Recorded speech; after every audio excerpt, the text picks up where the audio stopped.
Baik. Alhamdulillah. Dewan juri yang saya hormati serta hadirin yang berbahagia. Perkenalkan, nama saya Maulin Najwa, perwakilan dari SD Negeri Layansari 01. Pada kesempatan kali ini, saya akan menceritakan sebuah cerita rakyat yang berasal dari kota tercinta kita, Kota Cilacap, yang berjudul Asal-usul Sumur Kemuling, Desa Kahuripan, Kecamatan Pesugihan, yang ditulis oleh Al-Faid Faida SPD.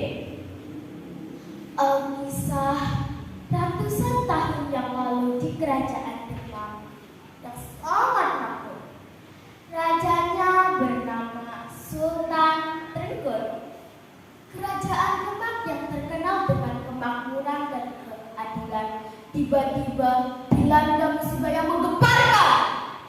Salah satu keris pusaka yang sangat agung hilang seketika. Hal tersebut membuat Sultan Trenggono gelisah.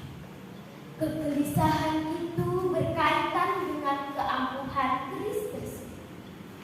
Jika keris tersebut berada di tangan yang salah, maka rakyat tidak akan dilanda malapetaka yang teramat dahsyat.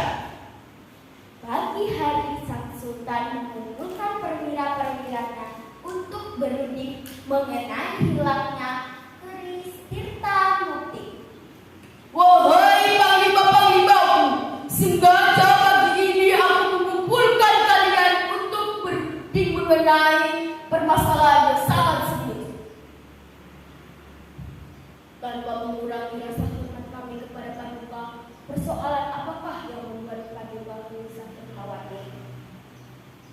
Panglima, Prabu Adiaksa dan perwira yang lainnya, perlu kalian ketahui bahwa keris Tirta Mukti telah raih dari tempatnya.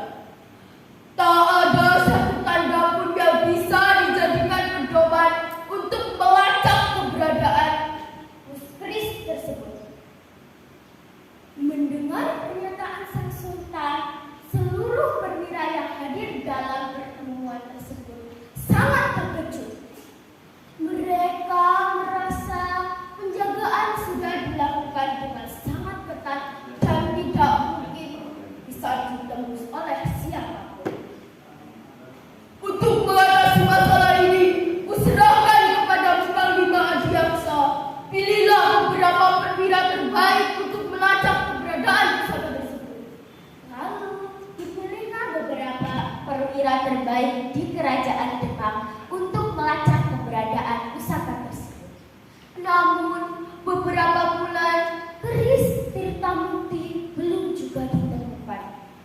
Bahkan panglima yang ditunjuk untuk mengemban tugas itu pun tidak kembali lagi ke Kerajaan Demak.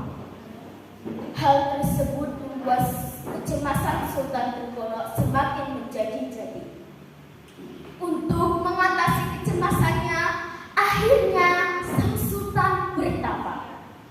Sang sultan bertapa untuk mendapatkan petunjuk dari sang pencipta. Akhirnya sang sultan mendapatkan petunjuk dari sang pencipta bahwa ada seorang pemuda yang bisa menemukan dan mengembalikan keris Tirta Mukti ke kerajaan Demak. Pemuda itu tinggal di sebuah masjid yang berada di wilayah Demak. Pemuda itu memiliki kesaktian yang luar biasa. Pemuda itu bernama Arya Jabat. Wahai pemuda yang gagah berani, apa benar kau Arya Jabat? Ampun Sultan, benar. Hamba adalah Arya Jabat.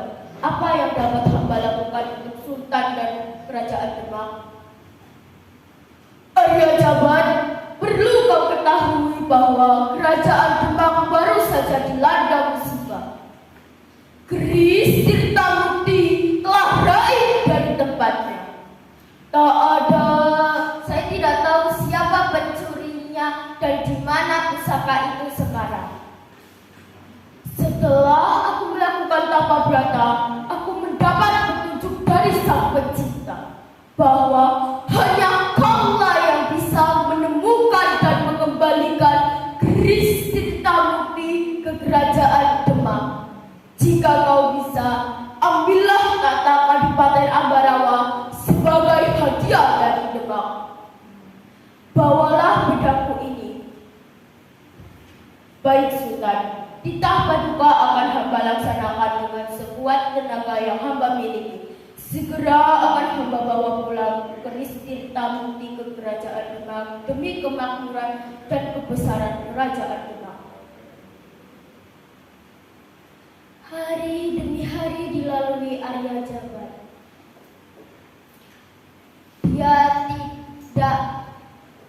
Hari demi hari dilalui Arya Jabat.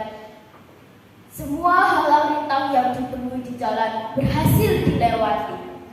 Gunung dilewati, sungai besar diseberangi, keluar masuk hutan dijalani demi menjunjung perintah Sultan Trenggono. Tidak membutuhkan waktu yang lama, akhirnya Arya Jabat sampai di sebuah desa. Arya Jabat melihat kondisi desa yang sangat mengenaskan akibat kemarau yang melanda desa itu. Tanahnya begitu kering, tidak ada air, bahkan hewan dan tumbuhan tidak bisa bertahan hidup di sana. Arya Jabat mempercepat langkahnya agar sampai di pusat desa. Hai Kisara, apa yang terjadi di desa ini? Semua ini ulah Eyang Arjakusuma. Ia telah menjatuhkan kutukan di desa ini. Siapa Eyang Arjakusuma itu? Mengapa dia sangat kejam? Penduduk itu mengatakan bahwa Eyang Arjakusuma adalah sosok penyihir yang sangat menyeramkan. Badannya tinggi besar, hitam, rambut gimbal. Arya Jabat menanyakan di mana dia dapat menemukan Eyang Arjakusuma itu. Penduduk itu ketakutan dan berlari meninggalkan Arya Jabat. Sambil menyusuri desa, samar-samar Arya Jabat mendengar sesosok teriakan wanita yang meminta tolong. Tolong! Tolong!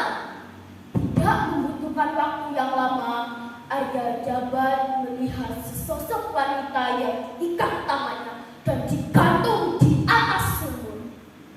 Tak jauh dari sumur itu, Arya Jabat melihat sesosok makhluk yang mengerikan sedang bertapa di bawah pohon besar.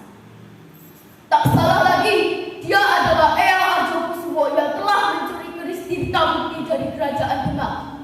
Hai Kisana! Hai Kisana! Kembalikan keris Tirtamukti yang telah kau curi dari Kerajaan Demak. Mendengar suara Arya Jabat, perlahan Eyang Arjakusuma membuka mata. Siapa kau berani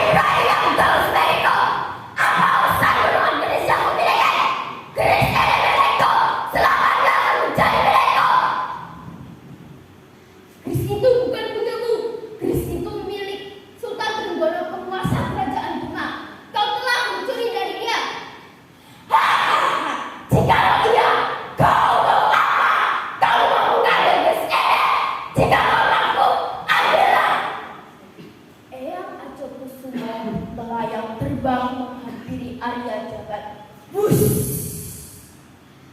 Dalam hitungan detik, pertempuran antara Arya Jabat dan Eyang Arjokusumo pun berlangsung. Dan Arya Jabatlah yang memenangkan pertempuran tersebut. Lalu gadis yang diikat tangannya dibebaskan. Namun Arya Jabat tergelincir dan masuk ke dalam sumur itu. Ambillah pedang dan keris Tirta Mukti yang serahkan kepada Sultan Trenggono, penguasa kerajaan Demak. Setelah melempar kedua pusaka itu, Arya Jabat menghembuskan nafas.